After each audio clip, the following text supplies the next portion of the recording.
Hello everyone, welcome to my channel Psychology Class for All. Neuropsychology के classes के series में आज हम डिस्कस करेंगे हिस्टोरिकल डेवलपमेंट। तो न्यूरोसाइकोलॉजी का हिस्टोरिकल बैकग्राउंड इसके अर्ली बिगिनिंग से समझने की कोशिश करते हैं कि 2500 BCE के इजिप्शियन पेपिरस में सिर पर चोट या ब्रेन रिलेटेड इश्यूज का स्क्रिप्ट मिलता है। ओल्डर सिविलाइजेशंस में ट्रेपनिंग यानी स्कल में होल करना इसकी प्रैक्टिस होती थी, लेकिन इसका कोई क्लियर मोटिव नहीं है कि वो पर्पस मैजिकल था, मेडिकल मेडिकल था या रिलीजियस था। क्लियर नहीं है, लेकिन ऐसा माना जाता था कि अगर किसी पर्सन में मैल बिहेवियर दिख रहा है या मैल एडजस्टमेंट टुवर्ड्स लाइफ दिख रहा है, तो उसके स्कल में अगर हम होल कर देते हैं तो उस होल से वो जो विचेस है या जो इल थॉट्स हैं वो बाहर हो जाएंगे और वो पर्सन करेक्ट हो जाएगा। ऐसा मानकर ये ट्रिपनिंग प्रोसेस चलती थी।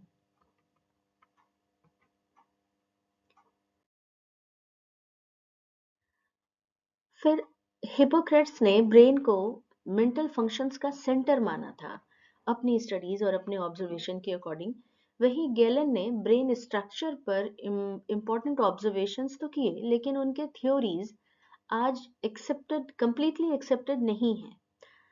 उसके बाद ह्यूमन बॉडी के एक्चुअल कंस्ट्रक्शन पर स्टडीज बढ़ा, ह्यूमन बॉडी एंड माइंड के एक्चुअल कंस्ट्रक्शंस पर स्टडीज बढ़ा और 19th सेंचुरी तक मॉडर्न न्यूरोसाइकोलॉजी की नींव या बेस रेडी हो चुकी थी।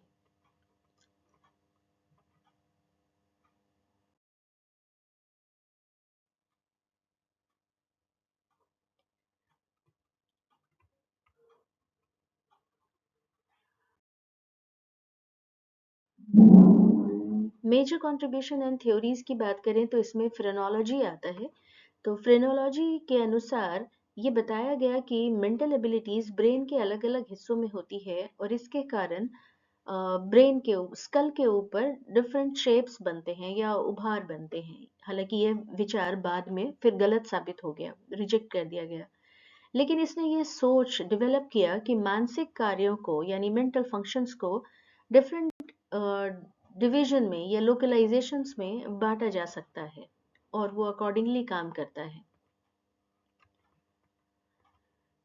फिर ब्रोकास एंड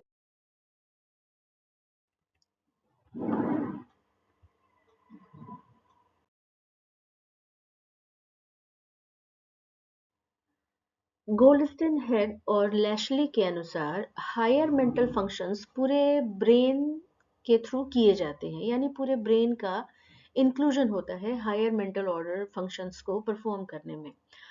और किसी डैमेज का इफेक्ट और पर्टिकुलर एरिया पर नहीं होता, बल्कि डैमेज की क्वांटिटी पर डिपेंड करता है, ऐसा इक्वी पोटेंशियल थ्योरी में बताया गया।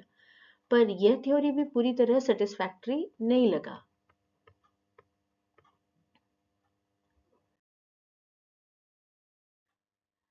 इंटरैक्शनिस्ट थ्योरी, इन्होंने इस थ्योरी के अकॉर्डिंग ये बताने की कोशिश की गई कि कॉम्प्लेक्स मेंटल एक्टिविटीज बहुत सारे छोटे छोटे स्किल सेट से मिलकर बनते हैं।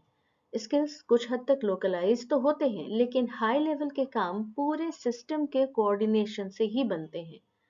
मॉडर्न न्यूरोसाइकोलॉजी इसी विचार को बहुत प्रेफरेंस देती है।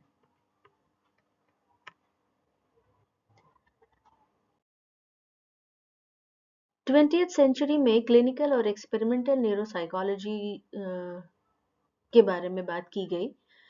इस एरिया में स्टडीज एक्चुअली वर्ल्ड वॉर में जो मिलिट्री पीपल घायल हो गए थे उनके मामलों को चेक करने की वजह से इस एरिया में बहुत इस सेंचुरी में बहुत तेजी से ग्रोथ आया, डेवलपमेंट आया।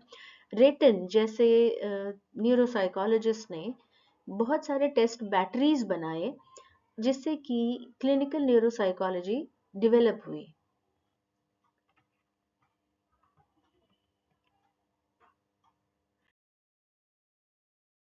एक्सपेरिमेंटल न्यूरोसाइकोलॉजी के डेवलपमेंट के सोर्सेस में कग्निटिव साइकोलॉजी को मानते हैं, जहां ह्यूमन माइंड को इंफॉर्मेशन प्रोसेसिंग सिस्टम के रूप में समझने का की कोशिश की जाती थी, स्टडी की जाती है। अदर सोर्सेस में स्प्लिट ब्रेन रिसर्च जो 1960 से स्टार्ट हो गई थी, कि दोनों हेमिस्फेयर्स की स्पेशलिटीज को स्टडी करती है। इससे ब्रेन फंक्शंस को साइंटिफिकली समझने के नए तरीके बने।